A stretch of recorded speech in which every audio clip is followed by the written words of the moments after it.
Ladies and gentlemen, my name is Gabe Sayers with the Gabe Sayers Believer. Welcome back. We have another NFL Legends playing for Forgotten Teams video. Y'all absolutely killed the last one. Gave it so much love. 5,500 views, 177 likes, 80 plus comments that were awesome. You guys showed me a lot of love, so I want to show you guys some love back. I had a bunch of comments saying that I should do more of these, some great suggestions for future videos, stuff like that. You know, at the Gabe Sayers Believer, I absolutely do listen and am influenced by all of your comments because as y'all can see, I reply to every single comment we have. We are on the road to 1,000 subscribers. You guys are gonna make a grown man cry. I've never had like success like this with YouTube, and I've been grinding and wanting to do YouTube ever since I was a kid. My mom loved YouTube growing up, and she passed away when I was about 12 years old, and I've always wanted to do YouTube and wrestling since, and now I'm doing both thanks to you guys. So love you guys very much. We're gonna keep at it. We have another NFL Legends playing for Forgotten Teams video today. Make sure you go check out the first edition of this one as well. But today we have three awesome legends. But before we get into that, I do have a little channel update for you guys. Madden videos should be and hopefully will be coming soon. I threw a little poll up there about if you guys would want to see some franchise videos, and I've actually gotten really good feedback of doing some franchise series and videos, and I'm really happy to see that and expect to see that very soon. So ladies and gentlemen, let's dive head deep, balls deep, any kind of deep you want into the next three Forgotten NFL Legends on Forgotten NFL Teams. Ladies and gentlemen, first on our list is a kicker. Yes, I said it. It is a kicker. Sebastian Janikowski, because kickers are people too, and kickers are legends too. You heard it here first, folks. Sebastian Janikowski, obviously known for that huge leg and his longevity in the NFL, was one of the best kickers in league history. Now, Mr. Janikowski was born March 2nd, 1978 in Poland, and he actually immigrated to the United States as a teenager and quickly became a standout football player. Played college at Florida State, where he had great kicking and made him one of the best players in NCAA history for special teams. His success led him to actually being selected in the first round of the 2000 draft, 17th overall by the Oakland Raiders, making him only the third kicker in history to be taken in the first round. The other kickers have been taken in like the mid 1950s through 70s. So Janikowski spent 18 seasons with the Raiders, where he set so many franchise records, including most points scored, longest field goal for the Raiders, and with his career-long 63 yards in 2011, which was an NFL record at the time, actually. And he had a great ability to remain consistent for over nearly 2 decades in Oakland, which made him absolutely beloved by the fans and respected throughout the league. However, a back injury actually sidelined him for the entire 2017 season, leading the Raiders to move on from him, unfortunately. Now, after being released by the Raiders in early 2018, Janikowski would sign a one-year contract with the Seattle Seahawks in April, reuniting with his former holder, John Ryan, at 40 years old. Janikowski was entering what would probably be his final NFL season, but he definitely still had plenty to offer as a veteran presence and reliable kicker for head coach Pete Carroll. Now, the Seahawks, Janikowski, he took over kicking duties from Blair Walsh, who had struggled the previous season. And while he no longer possessed quite the same leg strength that defined his prime, he still remained like a dependable and solid kicker and played a key role for several crucial moments for Seattle throughout the 2018 season. Some key moments in specific, I'll go week 4 against the Cardinals, where he nailed a game-winning 52-yard field goal as time expired to lift the Seahawks to a 20-17 victory. Week 8 against the Lions, he had a perfect performance, making all 4 of his extra points and a 43-yard field goal, helping Seattle secure a big win. Week 12 against Carolina, he came through in another clutch moment, hitting a game-winning 31-yard field goal as time expired. And Week 15 versus San Fran, he made all 3 of his field goals, including a long 48-yarder, though Seattle would actually end up losing in overtime. Janikowski finished the regular season kicking 22 of 27 field goals and 48 of 51 extra points, which is really a solid number for a veteran kicker, especially one in their 19th season.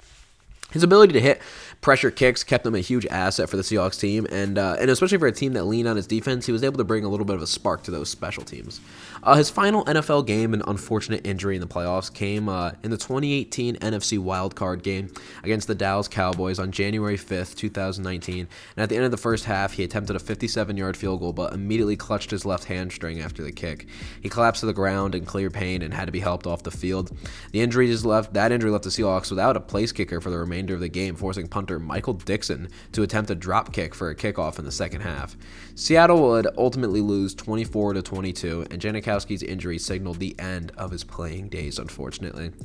He did retire following the 2018 season and, called it quits officially in April of 2019. He finished his amazing career with 1,900 points, ranking 10th all-time in NFL history, and he played for over 19 seasons, hitting 436 field goals and 605 extra points, becoming one of the most accomplished and recognizable kickers in league history.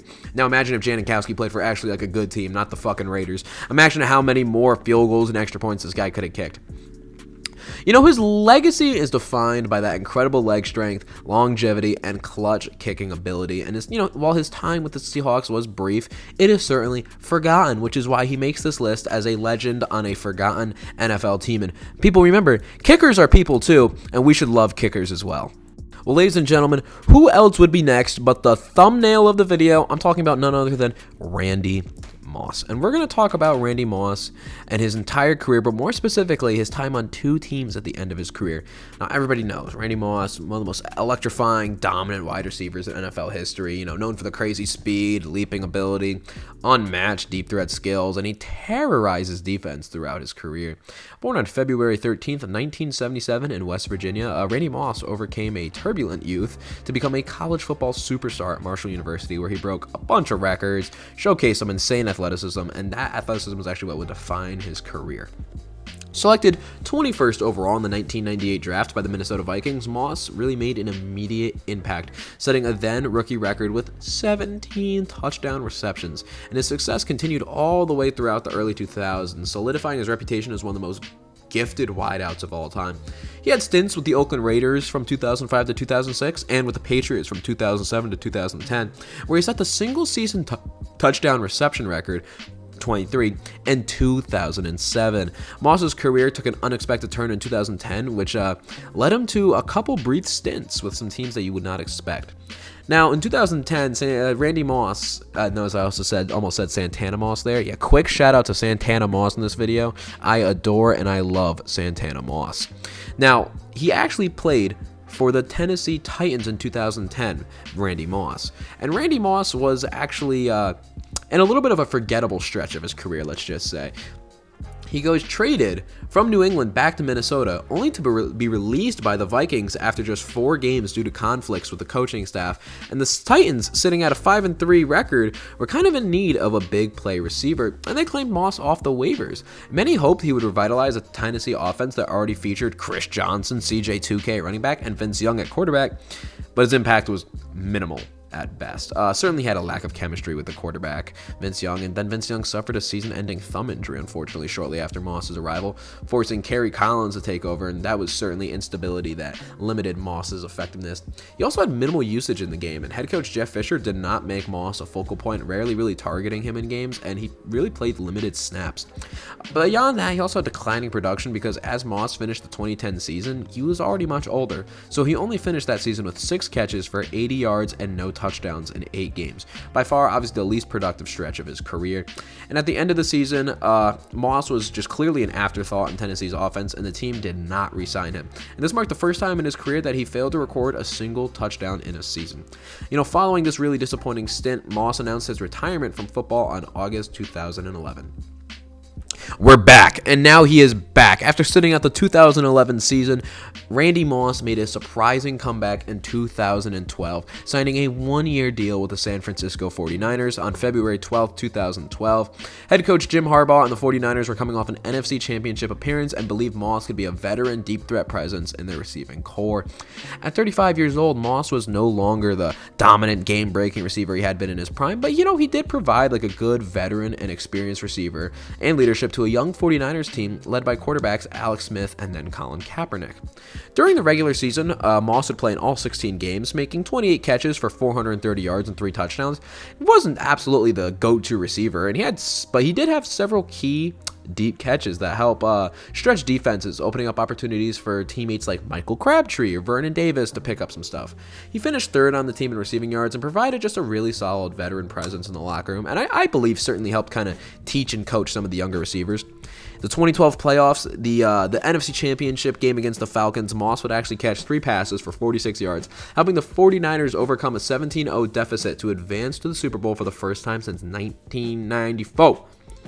In the Super Bowl against the Baltimore Ravens, Randy Moss would catch 2 passes for 41 yards. However, the 49ers fell short in their 34-31 dramatic loss after a crazy comeback attempt.